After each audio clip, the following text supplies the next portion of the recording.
you know that you can be a scientist like even in your own backyard or doing a science fair project just by making observations about the world, formulating a question about that observation, and then testing it somehow, and by collecting data and making some sort of empirical measurements. All right, so what does all that mean, and why do we even need a scientific method to begin with? So real quick mini history lesson.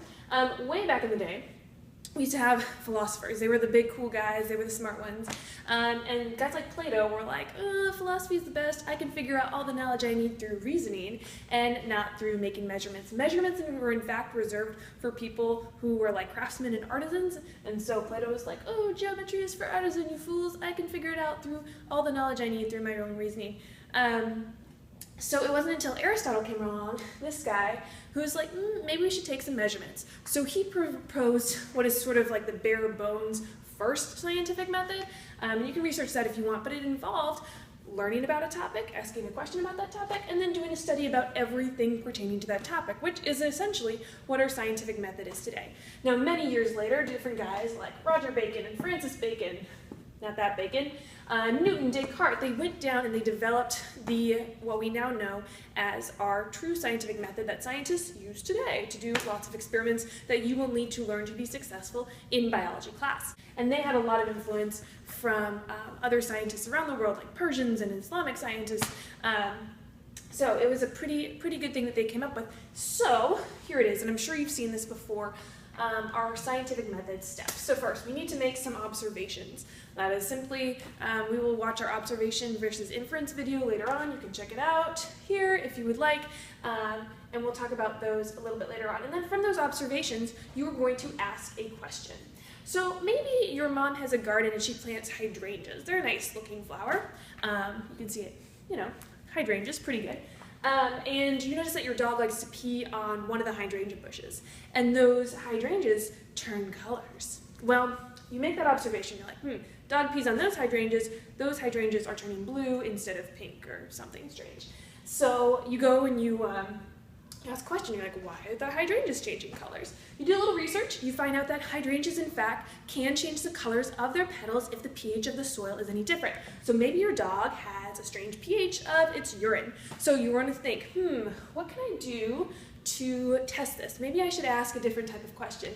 Instead of why does the hydrangea petal turn colors when my dog pees on it, but instead, what pH will make the hydrangea's petals turn different colors? So we're going to put this into a testable statement, which we call our hypothesis. And for a good hypothesis, it needs to be something we can do an experiment on, and it needs to be in the form of a statement. So we don't want to put it in a question, and we don't want to make it too complex either. So if we want to talk about this dog urine flower changing color petal question, we could say something like, let's make a prediction. Let's say if the pH of the soil is lower, then the hydrangeas will turn blue. Or if the pH of the soil is higher, then the hydrangeas will change from blue to pink, or whatever you know about hydrangeas and their petals. I don't actually know which pH goes with what. You can research it yourself. Finally, we're going to actually do the experiment. So we're going to record and analyze the data of that experiment. So we could set up a bunch of different hydrangea plants. In each one, we would give a different pH in the soil, and then we would observe and record what colors the petal turned. Very easy. And then we're going to draw a valid conclusion, which would either accept our hypothesis that we made before, we can modify our hypothesis to do a different experiment and try it again, or we would reject our hypothesis. So if you want to do that experiment, or if you want to do any research about urine and pH and flowers and the color they turn when the pH is different in the soil, go right ahead. But let's talk a little bit more about the scientific method. Now, very important to know are our variables. So in an experiment, we need to know the difference between our independent and dependent variables, especially when we're setting these up, and then when we are graphing the results of our experiment later on. So our independent variable is the variable the researcher is testing or changing on purpose. Now, the way I like to remember this is, let me grab a marker. Independent starts with an I. So what am I, the researcher, changing? So this is the thing I am in control of. For example, in our dog experiment, I am changing the pH of the soil. That is the independent variable, or the different pH levels of the soil. When we graph the independent variable, we want to put it on the x-axis. And we'll talk a little bit more about that later on. In contrast, we have our dependent variable. This is the variable that is measured in the experiment, or the one that changes as a result of the independent variable. So we can abbreviate these as IV or DV if you want. And this is graphed on the y-axis over here. So, for example, in our dog flower thing again, if the independent variable was the levels of pH, we would write levels of pH here, and then we would graph the different range of colors here. You could do this any way. You could actually have a specific like color number correlation, or you could just put the colors along here. So the way I like to remember dependent variable is it starts with the depend. So what the experiment depends on. Another good way to say this is data. You are collecting your data from the dependent variable. We are looking at the different types of colors of flowers. That is our dependent variable. That is the data we are actually collecting. Let's talk about some different things right here before we move forward and do some examples. Important to know as well as your control group. The control group is the group that is not tested. So it's the thing that's unchanged. And generally we use it to check the validity of the experiment. So it's going to be typically normal conditions. So for our flower example, we would use the normal pH of the soil. Whatever the soil is normally, that would be our baseline. Anytime we're going to do an experiment with temperature, generally we'll do room temperature as our control group. Anytime we do anything with medications, generally our control group will be the group that's not given that medication, so we can compare our results to it. Our control variables, now this is where it gets confusing. Some experiments like to have controlled variables. Actually, all good experiments should have controlled variables. I don't like to call these controlled variables because I get it mixed up with controls. I like to call these instead constants. But you can call it whatever you like to keep it straight in your head. So these are conditions that are kept the same across the board. So in our flower example, we wouldn't want to give one plant more water than another. That would be a totally different experiment.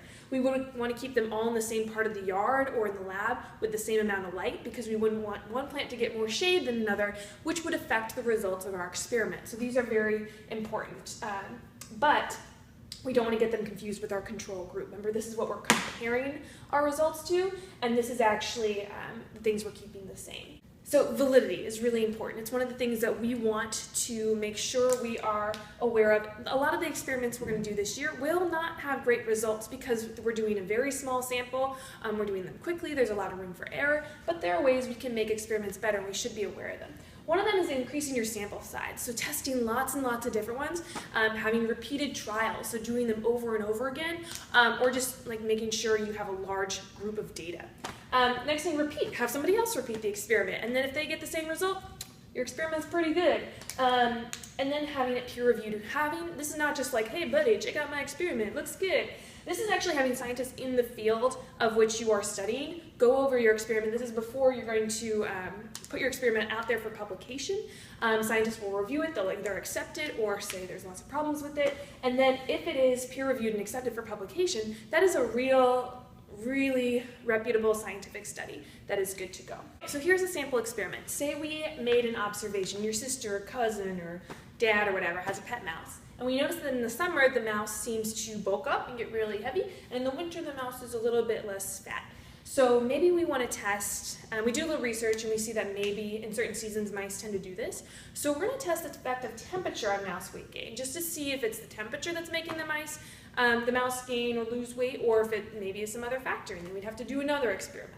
But we're going to see the effect of temperature on mouse weight gain. So we set up this experiment by having, mice at different temperatures. Maybe we set up a little mouse chamber. We get PETA to approve. It's all animal rights friendly and everything.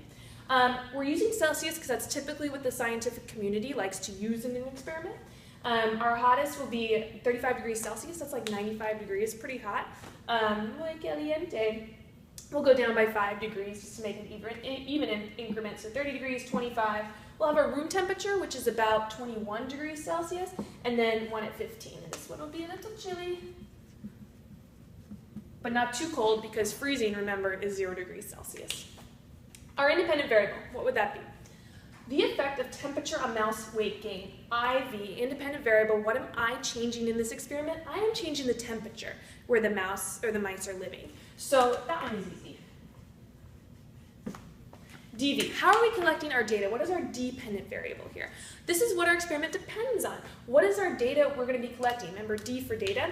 We're going to measure how much weight the mice are going to gain. Now, carefully, we will look at these mice. We notice they're not all the same size at the start, and that's fine. That's what's going to happen in nature. So we want to make sure we don't get skewed data because maybe one mice is really fat to begin with, and then he only gains, 10 grams or something. Who knows? We want to do the percent of weight gain or the percent change of mass. So we will say, that way we can compare it to the other mice more effectively. It will be our percent weight gain. That is what we are measuring. Finally, our control is like what we're comparing all our results to, our normal mouse, in room temperature. So our 21 degrees Celsius mouse will be our room temperature mouse. If we were to graph this data, my marker is breaking. Our independent variable goes on the x-axis here. So we would do our different temperatures along here. And we always want to label our graphs, temperatures in degrees Celsius. And then we put the percent weight gain here. And then we would graph as the mouse goes through different weight changes. All right. We're going to do some practice now. I hope you guys are pretty cool on the scientific method. We're going to be doing a lot this year. So go ahead and make sure your notes are filled out and you do the practice questions. See you later.